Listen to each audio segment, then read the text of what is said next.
गेल्या वेळेला गेल्या निवडणुकीत पहिल्यांदा परिचय झाला आणि एखाद्या माणसाची ताकद काय असेल ते शिवाजीरावांच्या चित्रात काढली.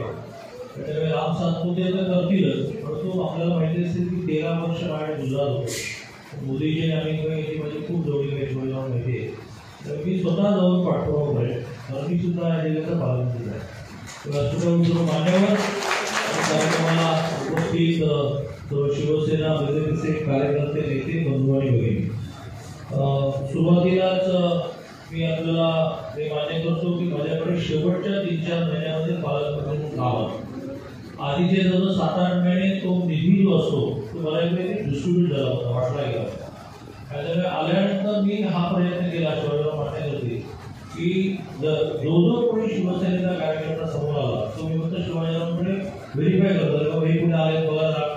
तर माझं काय होतं की कोणी येतं आणि निधी करतो, पण तो निधी उरलेला अधिकाधिक आपल्या कार्यकर्त्यांना, महायुतीच्या कार्यकर्त्यांना देण्याचा प्रयत्न झाला. जूनमध्ये आचार्यता संपली की हा तिचा सगळा निधी शिल्लक 800 कोटी निधी शिल्लक आहे. त्यामुळे त्यावेळेला पहिले फक्त यावेळेला अनुभवातून एक ठरवलं आहे की शिवाजीरावांनी जिल्ह्यातल्या शिवसेनेच्या नेत्यांना, कार्यकर्त्यांना कोऑर्डिनेट करावं. कोऑर्डिनेट हे आणखी आपल्याला कुठलं गाव तुझं आणि एकत्रित दिलं तर त्याच्यामध्ये हा मनामध्ये समोर राहत नाही की बा हे कोण आहे ते कोण आहे, किंवा 2 जिल्हा प्रमुख आहेत, तुम्ही पण आहात, तुम्ही दोघांनी मिळून तिघांनी मिळून आम्हाला ते द्या. शेवटी निधी काय कुठे घरी न्यायचा नसतो.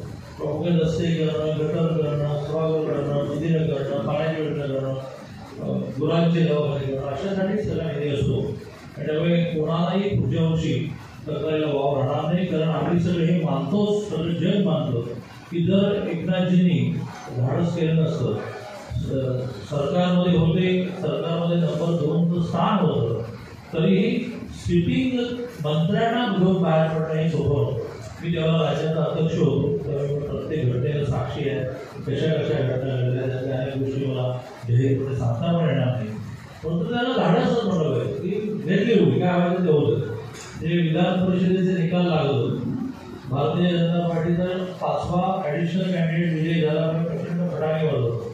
आणि मला कानात देवेंद्र म्हणाले की जायला पाहिजे, काय झालं पाहिजे, आता निकाल झाला फटाके वाजता, तो सांगतो नंतर रोज गाडी आणि गाडीत बसल्यानंतर म्हणाले की कन्फ्युजन केले थोडंफार, खूप कन्फ्युजन केली, एकमेकांचे वगैरे कन्फ्युजन सोडलेलं गेले. रात्रभर आम्ही दोघे धडाधड फोन लावत होतो, प्रत्येक राहिलेल्या 25 सगळ्यांना आवाज करत होतो. असा तो मोठा इतिहास आहे. एकनाथजींनी साहस केल्यामुळे हे सरकार आलं आणि त्यामुळे ते सगळं श्रेय एकनाथजींना जातं आणि त्यामुळेच देवेंद्रजींसारखं नेतृत्व असूनही एकनाथजींना केंद्रीय नेतृत्वाने मुख्यमंत्री केलं. परंतु आता निवडणुकीमध्ये काही ठिकाणी शिवसेनेचे उमेदवार आहेत. जसं आता मी काल कोल्हापूर जिल्ह्यातल्या शिवसेनेच्या हातकणंगले जागेसाठी पूर्ण दिवस 13 सभा केल्या, प्रमुख्याने वाळवा आणि शिराळा अशा 2 सभा. त्याच्या आधी एकनाथजी आणि मी तिथले वाद सोडवायला दिवसभर कोल्हापूरला जातो. कोल्हापूर जिल्ह्यामध्ये शिवसेनेच्या 2 जागा आहेत, सोलापूर जिल्ह्यात बीजेपीच्या 2 जागा आहेत. हे एका अर्थाने ताटात त्या वाटीत ते असं आहे. त्यामुळे राष्ट्रपती पण आपल्याबरोबर आले आहे, RPI आधीपासून आहे, राष्ट्रीय समाज पक्ष आहे. त्यामुळे सगळ्यांना बरोबर घेऊन जात असताना एखाद्या ठिकाणी आपले उमेदवार नाही तर दुसऱ्याच्या उमेदवारासाठी प्रयत्न करावा लागतो, दुसरं ते आपलेच आहे.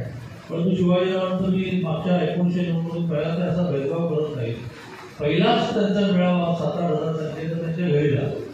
घर इतकं मोठं असतं हे माझ्या आयुष्यात मी पहिल्यांदाच कळलं की त्याच्या घरामध्येच आम्ही मुंबईत गिरणी कामगारांना बोलावे 8x10 म्हणजे 80 स्क्वेअर फुटच्या घरामध्ये 5 वेळी सावकारांसारखे एवढी असे 9 जण आहेत आणि ते 7-8 हजार रुपये जेवतील असा यांचा वाडा होईल. त्यानंतर त्यांचं फार्म हाऊस वगैरे आता ड्युटी आहे.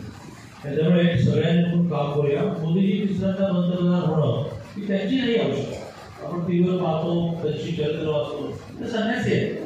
पण संन्यासी संन्यास तो वृत्ती, संन्यासी भगवून घालून बाहेर केलेलं आहे, वृत्ती संन्यास आहे, तो मला काही नको.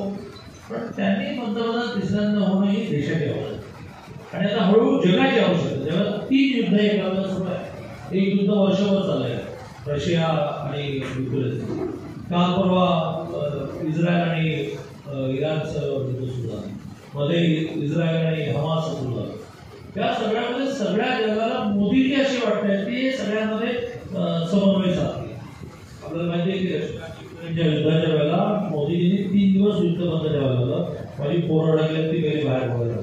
कारण त्या सगळ्यांना एक सगळ्यांना हातात आलं. त्यामुळे त्यांची आवश्यकता नाही आहे, आपली आवश्यकता आहे. 10 वर्षात त्यांनी ज्या प्रकारे देशाचा विकास केला.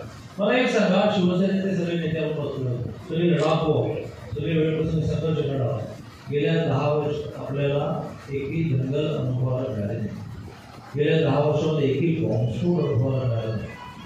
ही ताकद मोदीने निर्माण केली. बरं, तरी काही गोळीबार केला का? तरी काही अशा प्रकारे दंगल करण्यावर दहशत निर्माण केली का? पण ताकदच इतकी वाढवली, संवाद इतका निर्माण केला की 370 कलम रद्द झालं.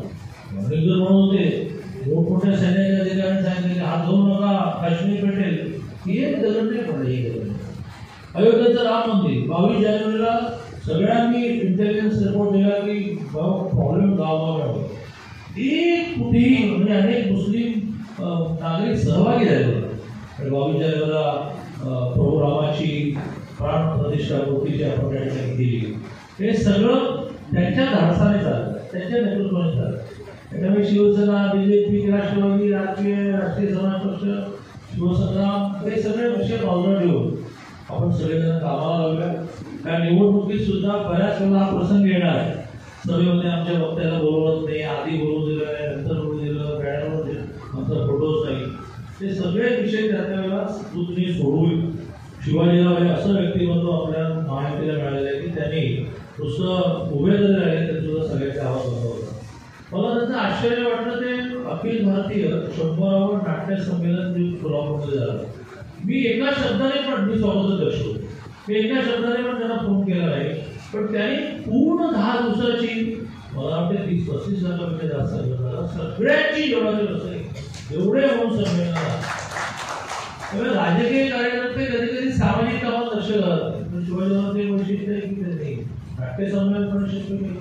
आता निवडणूक झाली तर निवडणूक हातामध्ये गेली, त्याला अफरा नाकाय करायचं. त्यामुळे मी माझ्या मित्रांची परवानगी स्तुती करत नाही. ही वस्तुस्थिती आहे की आमच्या समाधान सुद्धा शिवाजीरावांनी सांगितलं राहू देत ते आता नका जास्त विषय लावतो. समाधान जे आहे राम संस्कृत आहे, प्रशांत असं एक व्यक्तिमत्व ह्या जिल्ह्याला सगळ्यांना मिळालेलं आहे. त्याचं सगळे गुणागोविंदाने काम करूया. निवडणूक सोलापूरची इतकी कठीण नाही, वाड्याची थोडीशी कठीण नव्हती, ती कठीण केली गेली. पण तो एक सांगतो, आज प्रभू रामचंद्राच्या रामनवमीच्या निमित्ताने जेव्हा सांगतो की हे कार्य ईश्वरी आहे आणि ईश्वराला त्याची काळजी आहे. तो त्याचा बॅलन्स करत असतो. सरकार गेलं, मी राज्याचा अध्यक्ष होतो. 33 महिने काय सहन केलं आम्हाला माहिती. कुठल्याही क्षणी देवेंद्रजी नाटक होणार होतं. मला खात्री होती की हे बी जायगे ते गेले दिवस कोणाच्या ध्यानीमणी नसताना एकदाची मुख्यमंत्री झाले. त्यामुळे ह्या कामाची चिंता परमेश्वराला आहे. म्हणून दुपारी गाड्यानं जोडवायचं नाही, काम केल्याशिवाय होणार नाही असेल माझा हरी कधी खांडल्या वगैरे असं नाही म्हणत. त्यामुळे रामनवमीच्या शुभेच्छा देत असताना आपण सगळेजण उत्तम काम करूया असं आवाहन करून माझं बोलू शकतो.